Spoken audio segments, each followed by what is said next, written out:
Joe Torre joins us now. Joe, it's Brian Kenny. Thank you for joining us. Well, Brian, unfortunately, under these circumstances, it's a sad time, but it's nice to be with you guys. General thoughts then, Joe, when you heard the news again. We all heard it just a short time ago. What went through your mind about Henry? Just total sadness.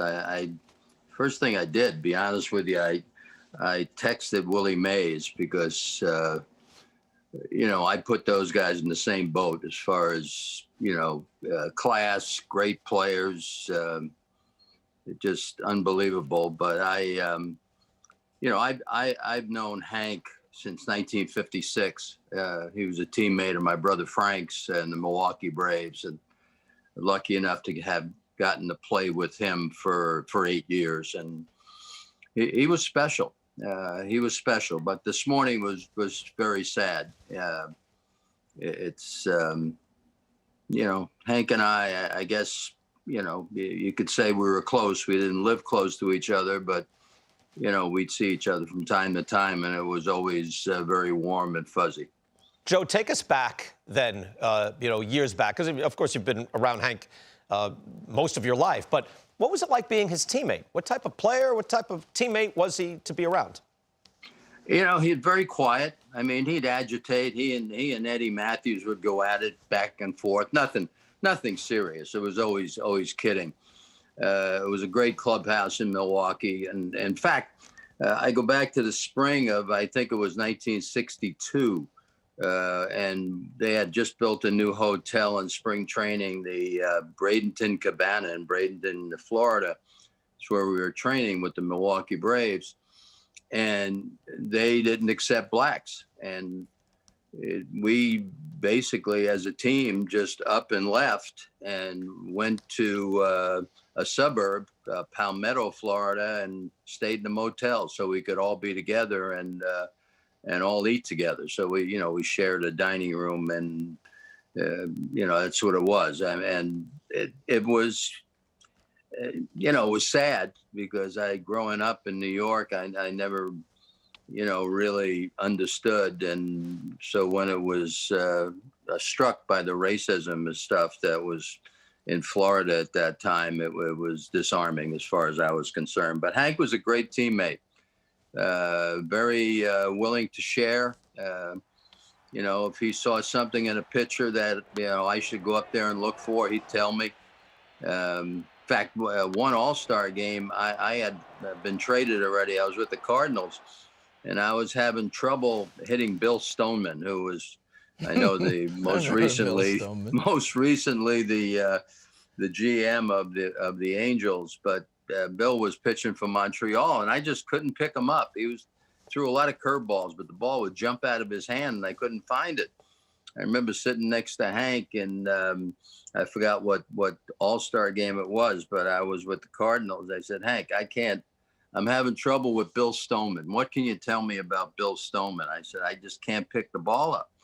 He says, just hit off his slider. Now, that being, that meaning that when you get up there, just look for slider speed. And I'll be damned if, all of a sudden that ball jumping out of his hand didn't disappear anymore. And, it's the little things. He never said a whole lot. It was, he did impart some other stuff on me. And I was listening to Harold talk about sitting next to him. He said every at-bat's a new day. And that always helped because it kept you from pressing when you were 0 for 3 and kept you from getting too cocky when you were 3 for 3. You just go up there and approach every at-bat like it's the only one you're going to have. It's remarkable, the conversations, the importance of that, and all those things. Joe, I want to ask you this. I was talking about this on Hot Stove earlier today. When you think about Cal Ripken, you forget how great a player he was because it gets lost in the streak. When you talk about Hank Aaron, people talk about the home run record, and you lose how great a player he was. So you played all those years with him. We talk about the home runs a lot, but tell us about the different things he did. Did he steal bags? Did he hit the ball the other way? Defensively, he was a great player. Can you tell us all the different things he did other than home runs? Yeah, Harold. It's interesting when you think of Hank, you think of home. You're right. You think of home runs.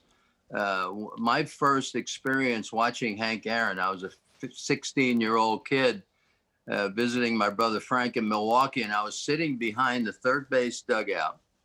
And Hank, obviously, his back was to me in this particular at bat, and I forgot who the pitcher was, but it was a fastball pitcher, and the ball was coming to the plate, and it was on the catcher's side of Hank Aaron. In other words, it had already just about passed him by.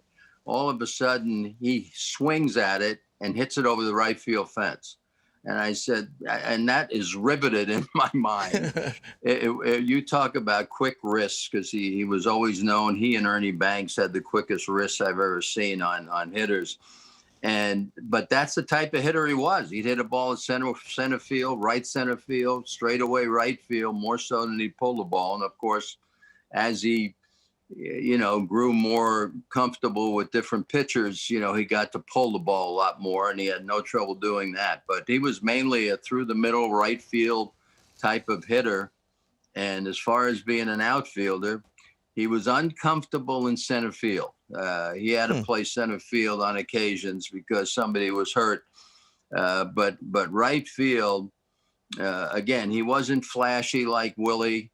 But he'd hit the cutoff man, had a great arm, but never tried to go airmail, the cutoff man to go right to the bag. And he'd always hit the cutoff man. As far as stealing bases, he only stole bases situation-wise.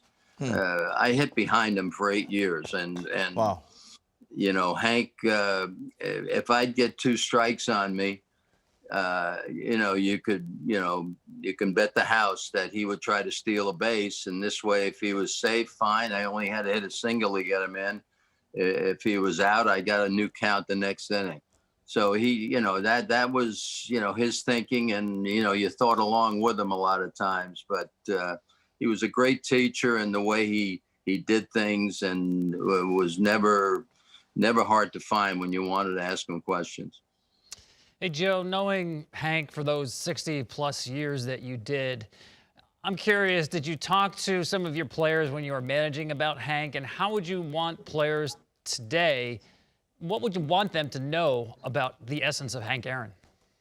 Well, I had several players that you tried to use Hank as an example on, the consistency of what he did. I mean, it was day in and day out, year in, year out.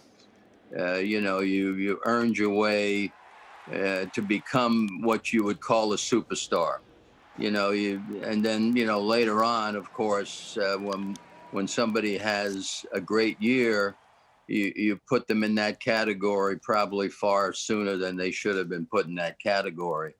But Hank, he grinded it every year, and every single at bat, he showed up for work every day. And he was just, and quiet. He never made a lot of noise. I mean, he was a kidder, he'd have fun in the clubhouse. It was sort of our sanctuary.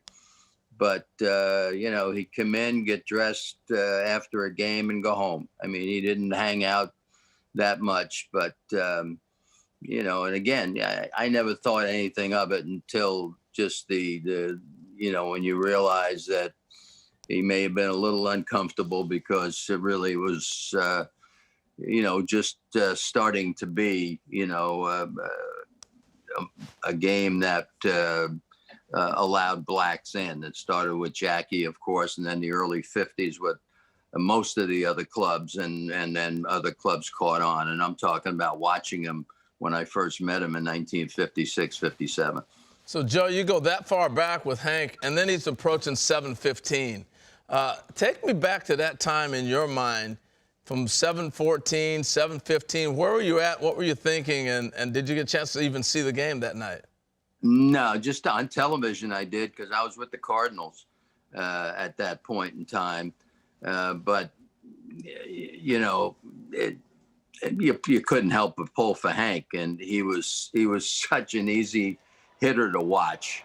And of course, I was jealous because he hit it off Al Downey, and all I could do was pop up to first off Al Downey. But he, you knew it was going to happen. If I'm not mistaken, he hit 714 the last day of the season last year, the year before, or something like that, in Cincinnati. And it was nice that he was able to do it at home in Atlanta. And he was just special. And of course, the only years he didn't spend with the Braves, he spent with Bud Selig with the Brewers, because he and Bud became very, very close up in Milwaukee during the Milwaukee years. Hall of Famer Joe Torre, again, teammate with Hank Aaron in the 1960s, good enough to join us here today. Joe, our condolences again to you. Again, I know you're going through a lot today, and it'll be good to see you once again at some point soon. Thank you, Joe. Thanks, Brian. Enjoyed being with you guys.